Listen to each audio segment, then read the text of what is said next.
deixar essa luta me matar, o desespero me tomar. Por mais pressão que seja a situação, o controle ainda está na palma de tuas mãos. Eu tenho um Deus que não vai deixar essa luta me matar, o desespero me tomar. Por mais pressão que seja a situação, o controle ainda está na palma de tuas mãos. Choro dura uma noite, mas alegria ela vem pela manhã. Eu creio, eu creio. Choro dura uma noite, mas alegria ela vem pela manhã. Eu creio, eu creio. Ainda que a figueira não floresça e não haja fruto na vide, e o produto da oliveira minta, todavia me alegrarei. Todavia me alegrarei.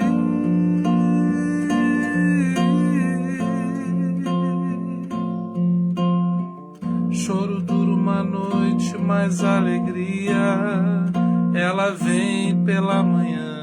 Eu creio, eu creio.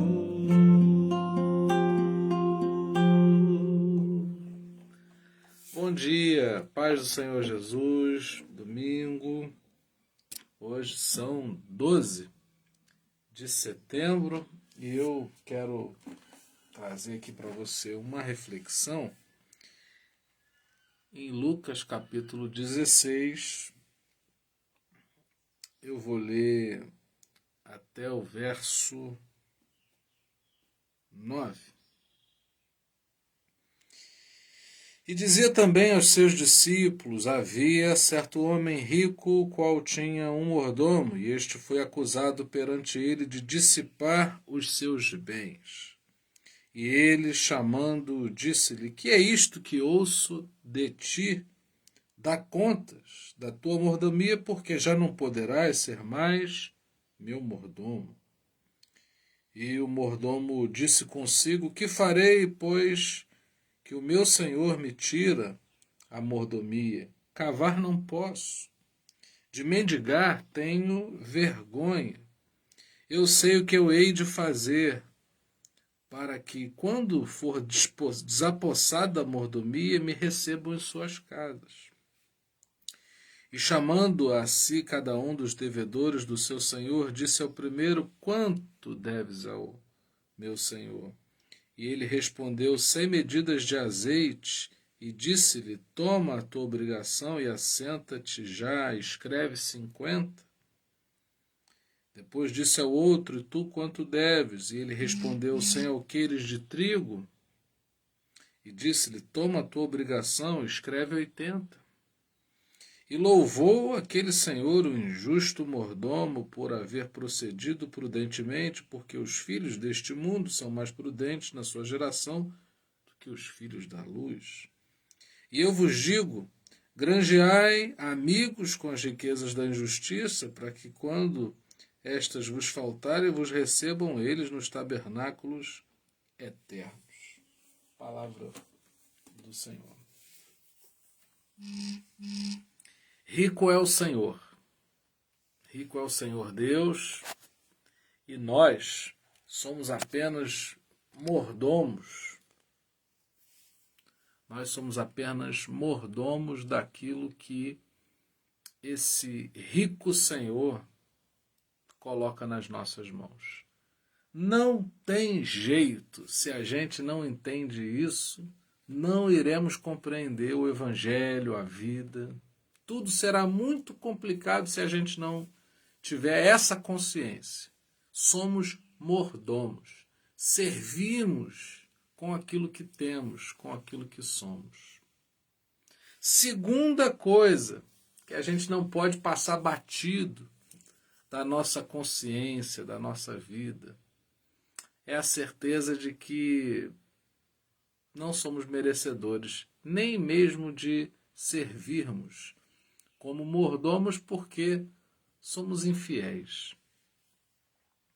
Aquele que bate no peito e se julga muito justo, nada compreendeu sobre a graça, porque o poder da graça de Jesus tem a ver com essa consciência que passamos a ter de que não somos merecedores.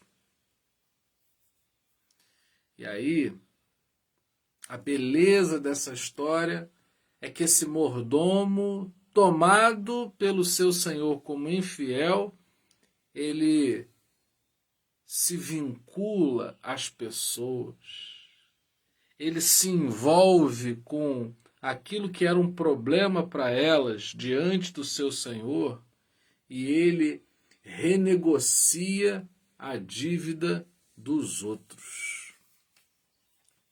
Aí ele foi elogiado. Se tem alguma coisa que Deus olha para você com bons olhos, né? Algo que desperta o olhar de elogio do Senhor em nossa relação, em relação a cada um de nós, é a maneira como a gente se comporta em relação ao outro.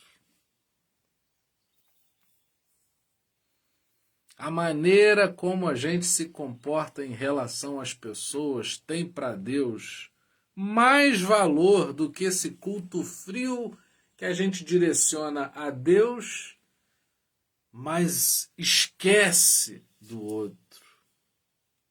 Se você tiver em dúvida entre ajudar pessoas e celebrar o nome de Deus, não pare para pensar. Ajude pessoas porque é isso que Deus espera de nós. O mordomo, ele compreendeu que quando ele estava ajudando as pessoas, ele estava fazendo o que era possível ser feito diante da sua condição. Ou seja, eu não posso ajudar a Deus ser Deus. Eu não posso dar a Deus achando que aquilo que eu estou dando a Deus, Deus não tenha. Deus é o Todo-Poderoso.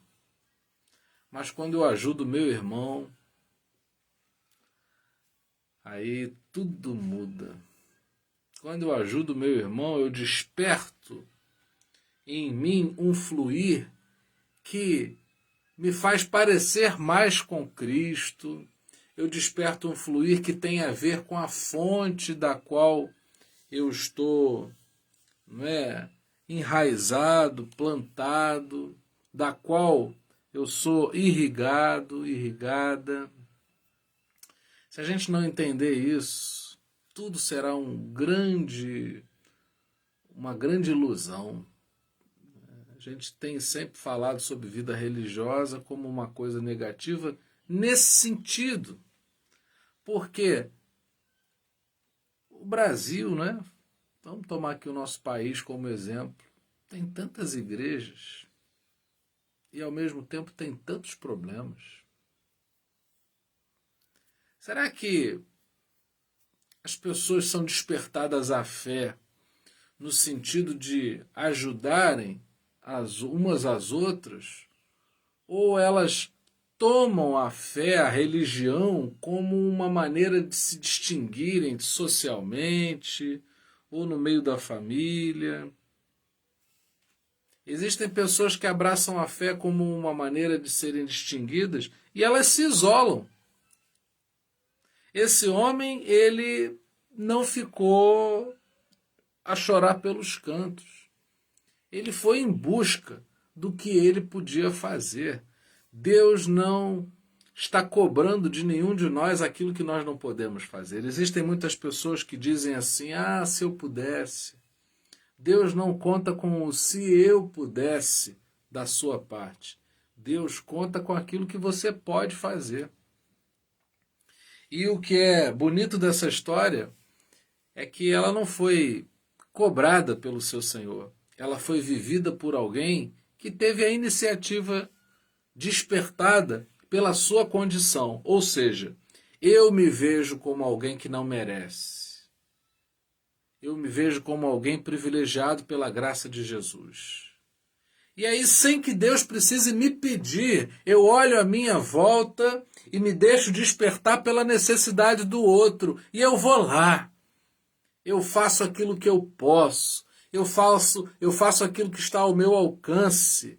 E aí, com isso, eu reconecto pessoas ao meu Senhor. Uma pessoa endividada, ela fica impossibilitada muitas vezes de ter crédito, uma pessoa endividada ela fica impossibilitada de oportunidades, porém uma pessoa que é perdoada nas suas dívidas, ela tem um acesso novamente a recursos.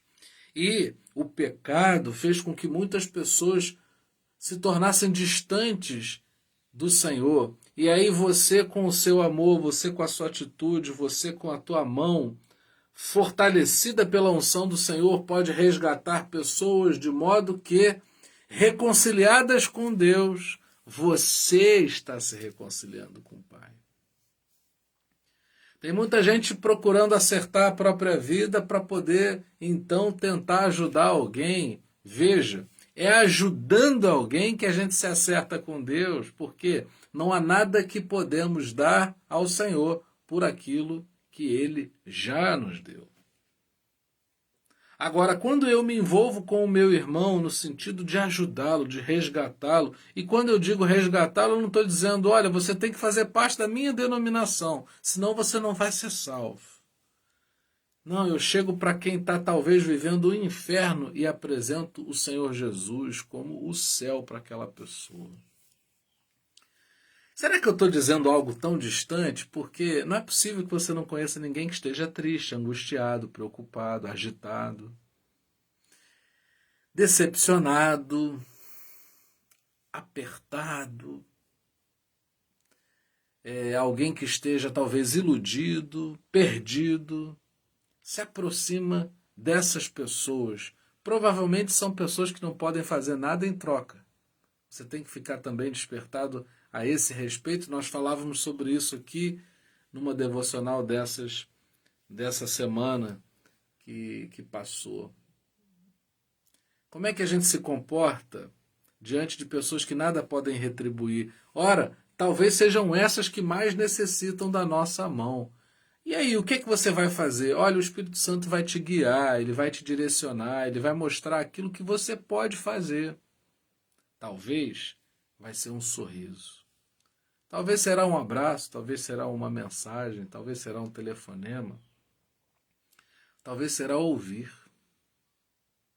Foi tão bom ouvir esses dias, a gente falava de cura. 2 pessoas já me procuraram dizendo que no momento em que nós orávamos, foram curadas. Boa notícia, não é? Alegrou o meu dia. Boa notícia, não é? Saber que essa cura chegou na vida de pessoas. Olha que coisa maravilhosa. Precisamos dar mais testemunho daquilo que Jesus Cristo fez e tem feito na nossa vida para as pessoas, porque é isso que muda tudo. O que muda tudo não é as pessoas falarem a respeito de suas crenças pessoais. Essas deveriam ser respeitadas.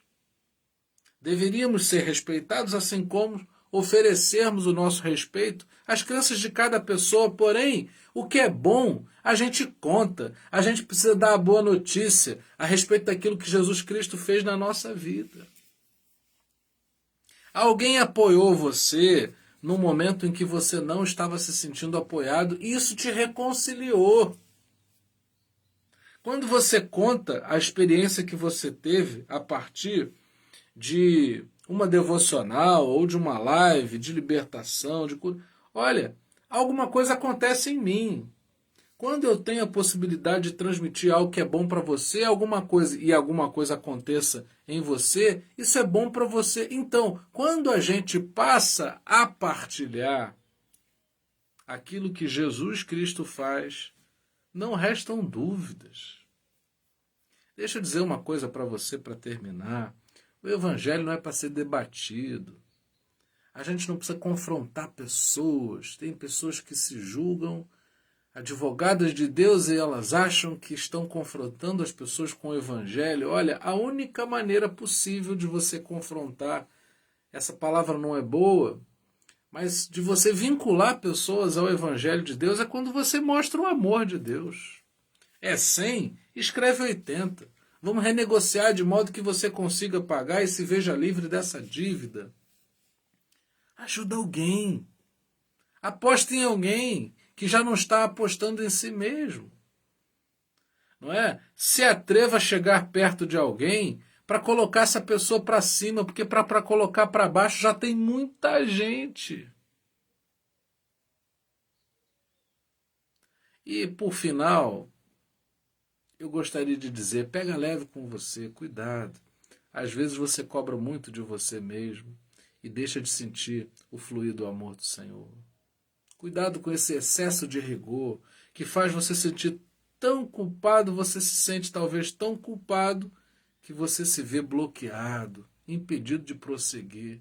Não, não é para fazer isso. É para você tomar ânimo na tua caminhada, não interessa o quanto você se sinta lá atrás. Hoje é dia de você andar para frente. E no final desse dia, independente de você avaliar globalmente o quanto, aonde você está, você vai saber dizer para Deus que você avançou um pouco mais. E isso será suficiente porque o melhor nós já temos da parte de Deus, que é o amor dele por nós. Pai, colocamos esse dia na tua presença e te pedimos que não fiquemos parados, que não nos julguemos pretensiosos donos de Jesus. Ó Senhor, que não sejamos gananciosos daquilo que não é o pão da vida. Pai, nos ensina o caminho para que possamos chegar até pessoas, fazendo o que podemos, da maneira como podemos, no sentido de reconciliá-las contigo. Ó Senhor, que a nossa fé não se restrinja a falar contigo, mas falar com os homens no sentido de ajudá-los e assim saber que o Senhor, ao olhar para nós, concorda, dá o seu aval e nos leva a avançar nessa obra. Senhor, que a gente não se isole por causa da nossa fé, mas que a gente possa se conectar a pessoas para podermos estender a nossa mão. Ó Senhor, que não sejamos tão rigorosos conosco mesmos que a ponto de sermos paralisados, nos sentirmos bloqueados, mas que a gente possa avançar. Não com a vergonha de sermos imperfeitos, mas com a alegria e sentindo o privilégio de sermos amados por Ti. Assim como o Senhor nos ama, possamos transbordar esse amor sobre outras pessoas também. Que o Evangelho seja uma verdade na nossa vida. Ó Senhor, que paremos de discutir tanto sobre tantos assuntos, nos isolando, nos separando das pessoas, mas que possamos amá-las, porque amar todos precisam. Ó Senhor, essa é a nossa oração nessa manhã, no nome do Senhor Jesus. Amém. E que a graça maravilhosa do nosso Senhor e Salvador Jesus Cristo, que o amor incomparável de Deus, nosso eterno Pai, que as doces consolações do Espírito Santo sejam com cada um de nós, para todo sempre. Amém. Deus abençoe Lúcia, pastor Jéder, Deus abençoe tia Bizinha, pastora Cláudia, um beijão. Deus abençoe muito Xana, Sandra Regina, Sônia Pina, Marcinha, Lu, Bárbara, beijão aí no teu esposo, na tua filha. Deus abençoe querido Drauzio também. E a minha saudação vai para você também, vai para toda a sua casa, no nome de Jesus. Bom, 9 horas a gente está de volta para um estudo bíblico, aqueles que puderem. Lembrando que tudo aquilo que a gente transmite, a gente depois sobe para o YouTube. Tá bom? Você tem o recurso de assistir quando você quiser. E à noite a gente está lá buscando o Espírito Santo, porque temos uma semana pela frente e cremos que será uma semana de vitória. Um beijão, amo vocês.